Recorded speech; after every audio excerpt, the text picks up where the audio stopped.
Magandang araw mga kaibigan. Bigyan natin ng reaction, opinion ngayon itong post, ang balita ngayon. Title, I will try. Ito yung sagot ng South Korean President sa imbitasyon ng Pangulong Marcos Jr. Please visit the Philippines. I will try. At the end of their bilateral meeting at the APEC 2025 summit in South Korea, South Korean President Lee Jae-myung responded after President Marcos Jr. invited him to visit the Philippines. Ito ang exact word ng South Korean President. I will try to visit the Philippines. During the meeting, Marcos energetically invited the Korean leader to visit the Philippines. Ito yung statement ng Pangulo. Mr. President, I am inviting you to visit the Philippines as soon as possible. Other one is, Mr. President, I'd like to invite you to come and visit us in the near future. So ang sagot, I will try to visit the Philippines. Okay, so a very diplomatic way of saying ayoko. Di ba? Kailan ba 'yon? Nung nagsisimulang pumutok itong issue sa corruption scandal sa Pilipinas. Di ba ang South Korean president mismo ang nag-utos na huwag nang ituloy yung loan.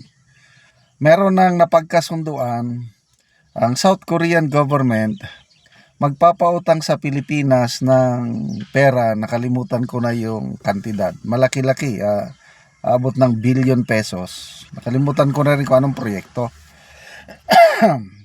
Sabi ng South Korean President, wag nang ituloy yung pautang na yan, baka mapunta lang sa korupsyon ang ating pera na ipautang. Delikado, baka hindi pa sila makabayad. Di ba ganun ang nangyari? Tapos ang Malacanang Department of Finance ba yun? Nagsabi ka na walang ganyang loan, magkakaiba ang ilang pahayag. Ang palasyong ito ang galing talagang mag-alibay. Kahit yung yung nangyari sa ASEAN Summit sa Malaysia na kung saan ang tatlong ASEAN nations, Malaysia, Thailand, and Cambodia, tama ba yun? Nabigyan ng zero tariff ng US. So ang mga produkto sa tatlong bansang ito dadalhin nila, export nila sa US, zero na ang tariff. Samantalang tayo, 19% ang ating buwis. Ang palusot ng Malacanang na tayo daw mismo, Pangulong Marcos daw ang humindi o umayaw sa zero tariff na ibinibigay ng Amerika sa atin. Sinong lukuhin nila? Hindi ako naniniwala dun . Walang offer na ganon. Alibay lang nila yon para hindi sila mapahiya na yung tatlong bansang iyon, Malaysia, Thailand, and Cambodia, walang mga US military bases sa kanila. Samantalang tayo, 9 US bases through EDCA, wala man lang tayong special benefits ba o whatsoever, wala lang. Di ba nakakainis, yung pinagmamayabang nila na ironclad commitment daw ang US sa atin. Pagdating na sa mga taripa, wala tayo. Talagang ini-small talaga tayo ng mga Amerikano. Hindi ako anti-US . Maraming naitulong ang Amerika sa atin. Marami tayong mga kababayan, mga PhilAms na nabubuhay na ng maganda sa US. May anak pa ako doon. Hindi ako anti-US. Ito lang, mga policy lang ng mga administrasyon nila na ginagamit tayo. Anyway, back to issue. Dito na sa Korea and the Philippines, hindi tayo pinautang. Dahil bakit ka magpapautang sa isang bansa na kilalang kilala sa korupsyon? Aling bansa kaya sa buong mundo na hindi nakakaalam sa talamak na korupsyon sa Pilipinas? Balitang balita eh. Norway. Kailan ba yun? Nagreklamo na si Gretchen Ho ba yun? Kamag-anak niya. Sa nasa airport sa Norway. May $300 siya ipa-exchange sana sa currency nila doon. You're from the Philippines. We do not accept your dollar because there is so much corruption in your country. Ganun. So, sino pang ganahang they don't want to be identified with the country that is so corrupt. Nakakaya. Tapos sinasabayan pa ng mga post ngayon ng mga trolls. Ang dangal at dignidad ng Pilipinas na ibalik na sa pamamagitan ni BBM. Grabe ang kanila ngayon, yung propaganda o yung mga effort nila para ipataas ang image ng bansa ba o ang presidente, kasi nga lagpak na kahit saan, Pilipinas man, sa abroad man, wala na. Tingnan mo, ang presidente, speech niya sa ASEAN Summit, inaaway niya ang China. Siya lang nag-speech na binibira niya ang China. Samantalang ang other ASEAN nations, kinakaibigan nilang China. Pati Malaysian Prime Minister, sabi niya, nobody can dictate us. If you have problem with China, don't force us. Huwag niyo kaming diktahan. We want to be friends with China, sabi ng Malaysian Prime Minister eh. Dito sa APEC, anong nangyari? Nako,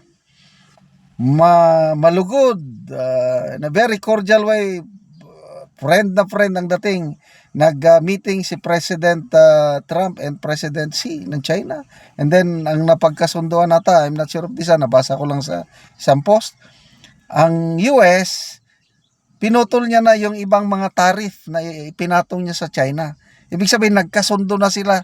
Yung trade war between US and China, nag-die down na dahil sa meeting ng dalawa. Dapat ganun. Let's be friends to all in. Ang atin akala mo kung sinong matapang. Grabing inaaway palagi ang China. So, good luck sa presidente natin na sana ma-invite na in the near future kung kailan bibisita ang South Korean president sa Pilipinas. I will try. Nakakaya, di ba? Salamat mga kaibigan sa inyong pagsubaybay sa ating channel. Nakakatulong kayo ng malaki sa tribong Talandig ng Bukidnon dahil ang income natin sa channel na ito pantulong po sa tribo. Namimigay tayo ngayon ng livelihood assistance sa kanila, nagpapatanim ng saging lakatan at Arabica coffee. Panoorin nyo ang video na ito. Karon na anak ko diri sa tanom ni Dato Landang nga yang tanom nga kape nga 1,800, so mag-abono mi og mag-spray. Wilgro karon ang ginaabono namo sa tulo na kabulan nga kape ni Dato Landang. Mo na ni ang iyang itsura sa iyang kape nga tulo na kabulan. Daghay na ay sanga, maayo na gid ang tubo.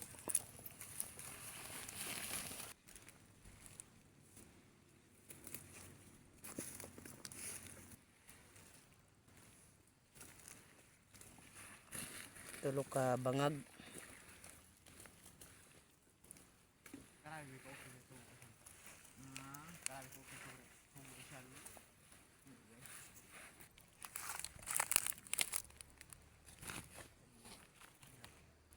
So kaluoy sa Ginoo, maayo gid ang among mga kape.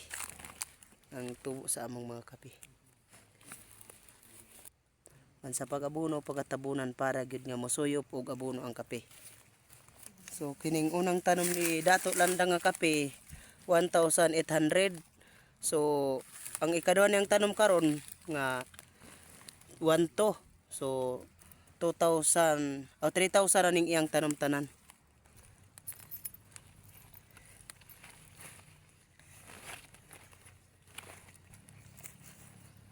Karon human sa pag-abono, maga-spray na pod.